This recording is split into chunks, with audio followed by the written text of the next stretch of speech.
მოგესალმებით გილოცავთ ახალ წელს და 12 საათის ახალ ამბებს ნუცე კოპალიანი გაგაცნობთ თქვენ უყურებთ ტელემაესტროს და ასევე უსმენთ რადიო მაესტროს FM 94.7-ზე. საახალწლო ღონისძიებები გრძელდება და გრანდიოზული შოუ ბათუმში სასტუმრო რედისონიდან სანტა კლაუსები დაეშნენ და საახალწლო შოუ გამართეს. სანტა კლაუსების ფორმაში მოძრაობის თეატრის მსახიობები და ალპინისტები იყვნენ გადაცმული. მათ ბაგირზე სიარულის წარმოდგენაც გამართეს. შთამბეჭდავი შოუ შემდეგ ქართული შემსრულებლების კონცერტიც გაიმართა. მათ მსმენელისთვის ცნობილი და საყვარელი სიმღერები შეასრულეს და ბათუმელებს ახალი წელი კიდევ ერთხელ მიულოცეს.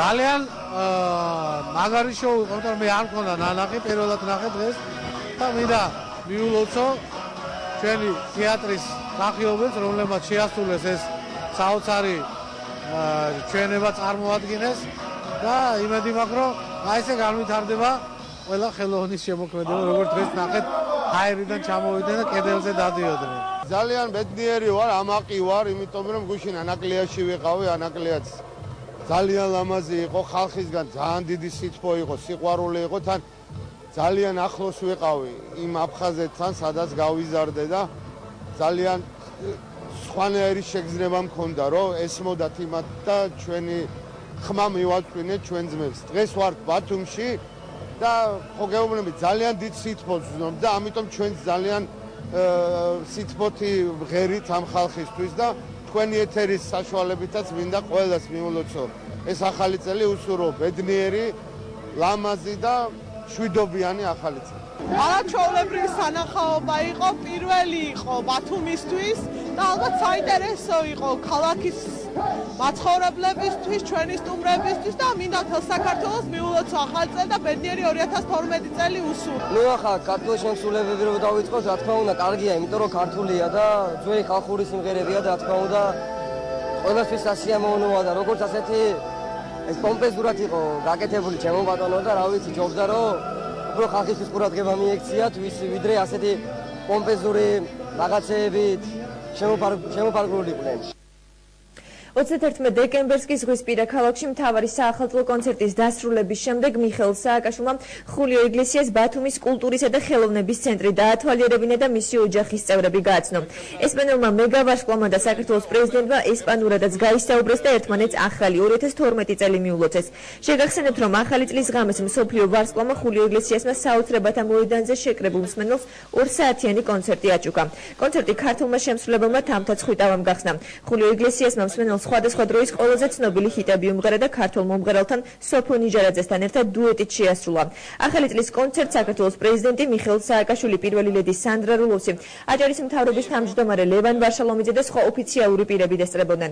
ხულიო იგლესიასმა საქართველო უკვე დატოვა. Sandra's parents? Don't worry. Javier Gianni? Hello. Nice to see you.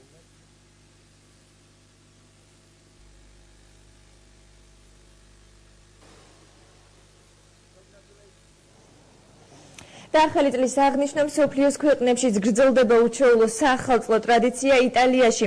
მიუხედავად ცივი ამინდისა, მოსახლეობა მდინარე ტიბრში ხიდიდან ხდება. ამ ტრადიციას სამხრეთელები უკვე 50 წელია მისდევენ. ნიდერლანდებში, არხებსა და ზღვაში კი უჩვეულოდ ბევრ გემს შენიშნავთ, მოსახლეობა ამით საახალწლო ტრადიციას არ არღვევს. ლონდონელებმა საძეიმო აღლუმი გამართეს, ნიუ-იორკში კი ტაიმს სკვერს გრანდიოზული შოუ შემდეგ დასუფთავების სამსახური დილიდან აწესრიგებს.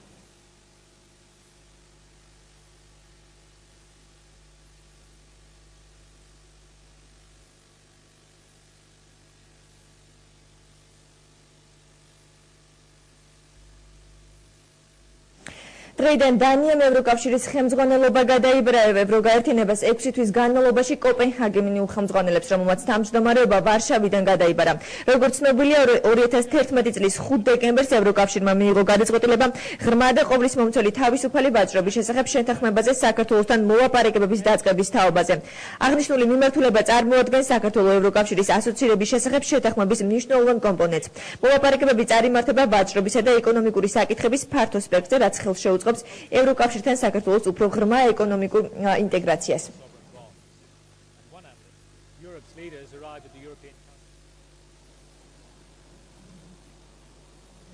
ევროკავშირის ლიდერები მოსახლეობას 2012 წელს მოსალოდნელი სირთულეების შესახებ აფრთხილებენ. გერმანიის კანცლერის ანგელა მერკელის ხმით ევროპა ურთულეს გამოცდას გადის, თუმცა კრიზისმა ევროკავშირი კიდევ უფრო გააერთიანა.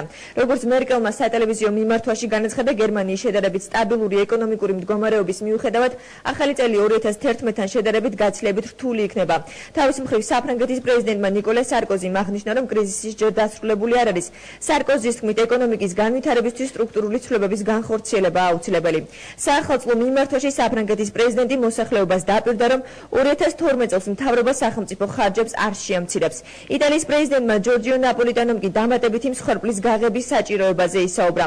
მსხვერპლი ახალგაზრდა თაობის მომავლის უზრუნველსაყოფად აუცილებელია, განაცხადა ნაპოლიტანომ. მოსახლეობას მომავალ სირთულეების შესახებ საბერძნეთის პრემიერ-მინისტრი ლუკას პაპანდემოსიც აფრთხილებს.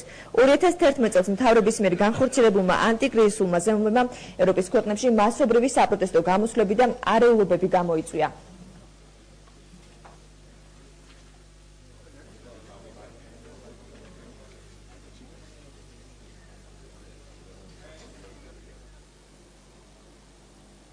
იტალიაში ახალი წლის დღესასწაულს ინციდენტების გარეშე არჩაულია, რომში მცხოვრები 30 წლის მამაკაცი მაშინ დაიღუპა, როდესაც მის ბინაში წინასწარ მომზადებული ფეიერვერკების საწყობი აფეთქდა. წინასწარი მონაცემებით უბედური შემთხვევის მიზეზი ჩინური წარმოების უხარისხო პიროტექნიკა გახდა. იტალიელები ახალ წელს ტრადიციულად ფეიერვერკების მოწყობით აღნიშნავენ აფეთქების შედეგად სულ 560 ადამიანი, მათ შორის 76 ბავშვი დაშავდა. მათ სახესა და სხეულზე სხვადასხვა სახის დამწვრობა მიიღეს. ნეაპოლში კი 39 წლის მამაკაცი ბრმატყვის მსხვერპლი გახდა. ხელისუფლებამ ყოველწლიური ინციდენტების თავიდან ასაცილებლად მილანში, ვენეციასა და ტურინში პიროტექნიკის გაყიდვა აკრძალა. სტამბულში მასობრივი საპროტესტო აქციას შემცადენი გაზის გამოყენებით დაშალეს. მსვლელობა მშვიდობისა და დემოკრატიის პარტიის მხარდამჭერებმა გამართეს. ისინი ქურთების მთავარ პოლიტიკურ ძალას წარმოადგენენ. საპროტესტო აქციის მიზეზი გასულ კვირას ავიაერიშის შედეგად 35 მშვიდობიანი ქურთის დაღუპვა გახდა. ხელისუფლებამ აღიარა, რომ თავდასხმა შეცდომით განხორციელდა. ოფიციალური ვერსიით თანახმად კი ფრინავებმა ადამიანების ჯგუფი ტერორისტებად მიიჩნიეს.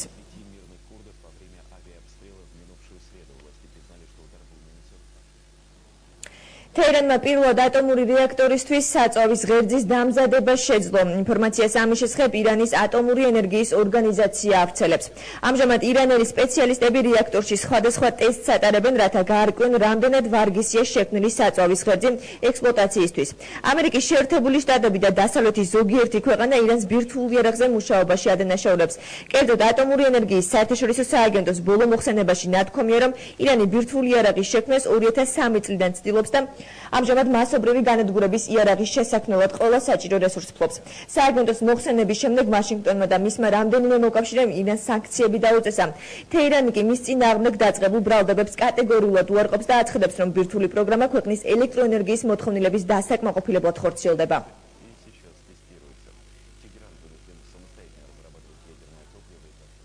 ისრაელმა რუსეთის სამხედრო ატაშე პერსონა ნონ გრატად გამოაცხადა. ადგილობრივი მედიის ცნობით რუსი დიპლომატი პერსონა ნონ გრატა ჯერ კიდევ 4 თვის წინ გამოაცხადეს, თუმცა საგარეო საქმეთა სამინისტრომ აღნიშნული ინფორმაცია მხოლოდ ახლა დაადასტურა. როგორც ცნობილი გახდა, რუსია ატაშე ისრაელიდან მოსკოვის ანალოგიური ქმედებების საპასუხოდ გააძევეს. 2011 წლის 14 მაისს ვადიმ ლეიდერმანი, რომელიც მოსკოვში ისრაელის საელჩოში სამხედრო ატაშედ მუშაობდა, იძულებული გახდა რუსეთი დაეტოვებინა და სამშობლოში დაბრუნებულიყო.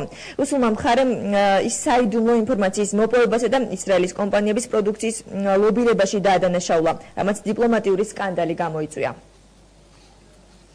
ჩრდილოეთ კორეაში ხელმძღვანელობის შეცვლამ სეულსა და ფხენიანს შორის ურთიერთობების გაუმჯობესების შანსი შექმნა. ამის შესახებ სამხრეთ კორეის პრეზიდენტმა ლინ ბაკმა მოსახლეობისადმი საახალწლო მიმართვის დროს განაცხადა. როგორც ქვეყნის პირველმა პირმა აღნიშნა, კორეის ნახევარკუნძულზე გარდატეხის პერიოდი დადგა, რამაც ცვლილებების შესაძლებლობას შექმნა. სამხრეთ კორეის პრეზიდენტის თქმით, მთავარ მიზანს კორეის ნახევარკუნძულზე მშვიდობა და უსაფრთხოება წარმოადგენს. ბოლო 2 წლის განმავლობაში სეულსა და ფხენიანს შორის ურთიერთობები უკიდურესად დაიძაბა. აღსანიშნავია, რომ სამხრეთ კორეასა და ჩრდილოეთ კორეას შორის ომი არ დასრულებულა, რადგან მხარეებს სამშვიდობო შეთანხმებისთვის ხელი ამ დრომდე არ მოუწერიათ. მაშინ, როდესაც სეული ფხენიანთან ურთიერთობების გაუმჯობესების შესაძლებლობაზე საუბრობს, ჩრდილოეთ კორეის მთავრობა მოსახლეობას ქვეყნის ახალი ლიდერის დაცვისკენ მოუწოდებს. მთავრობის საახალწლო განცხადებაში ნათქვამია, რომ ჯარი, პარტია და მოსახლეობა კიმ ჩენ ინისთვის ცოცხალ ფართს უნდა წარმოადგენდეს.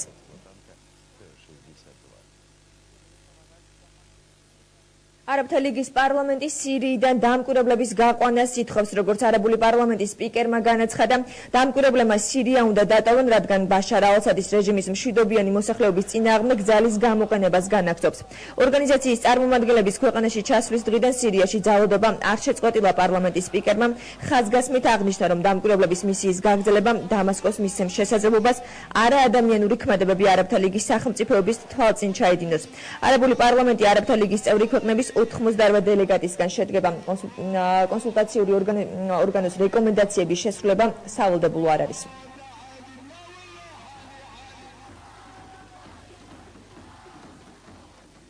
ნიუ-იორკის პოლიციამ ახალი წლის ღამეს მოძრაობა დაიკავა უოლ-სტრიტის 68 წევრი დააკავა. მასობრივი დაპატიმრება მას შემდეგ განხორციელდა, რაც 500-ზე მეტმა დემონსტრანტმა ზიკოტის პარკის ტერიტორიაზე შეჭრა სცადა.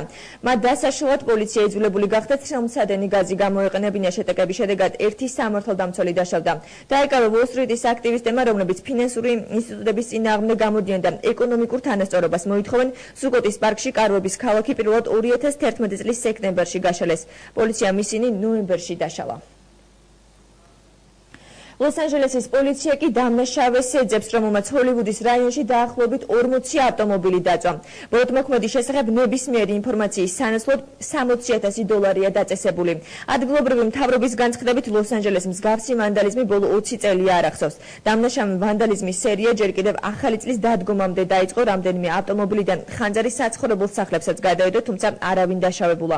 ამ დროისთვის ქუჩებში უსაფრთხოების ზომები მაქსიმალურად გამკაცრებულია.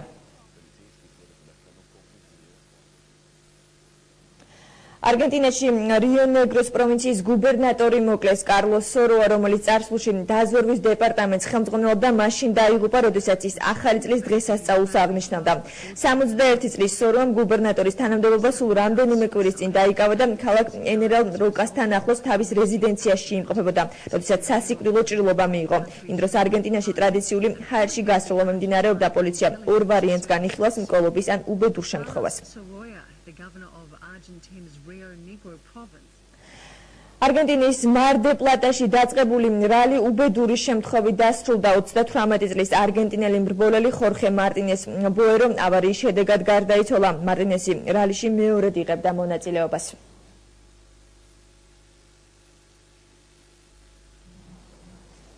ასეთი იყო ამ დროისთვის განვითარებული მოვლენები. მაესტროს ახალი ამბები პირდაპირ ეთერში 3 საათზე დაბრუნდება.